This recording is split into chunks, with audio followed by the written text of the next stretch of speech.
Comrade Vivek, మన high comrade Vivek. Comrade మిత్రులారా, 10 సంవత్సరాలు గడిచిపోయింది. రాజ్యం తన హింసను కొనసాగిస్తూనే ఉన్నది.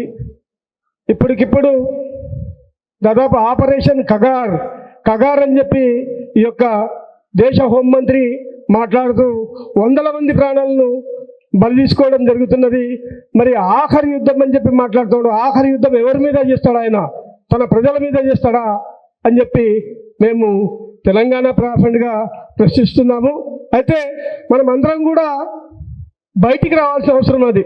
ఇప్పుడు తల్లి ఆవేదన, ఇప్పుడు అమ్మ ఏం మాట్లాడుతుంది ఏందో మీరు చూసిండ్రు, ఎంత గర్భశోకం అనుభవిస్తుంది. అయినా ఏమంటుంది, నేను మిగతా వాళ్ళలో చూసుకుంటున్నాను నా కొడుకుని అని చెప్పి మాట్లాడుతుంది. ఇట్లాంటి తల్లులు ఇక్కడ ఉత్తర తెలంగాణ కానీ లేకపోతే దక్షిణ తెలంగాణలో అక్కడ కూడా చాలామంది ఉన్నారు. ఇంకా బలిదానాలు ఇస్తాం కానీ తప్పకుండా అంతిమంగా మేమే గెలిచి తీరుతామని చెప్పి చెప్పిన వివేక్కు ఉద్యమం తెలియజేస్తూ ముగిస్తున్నాను.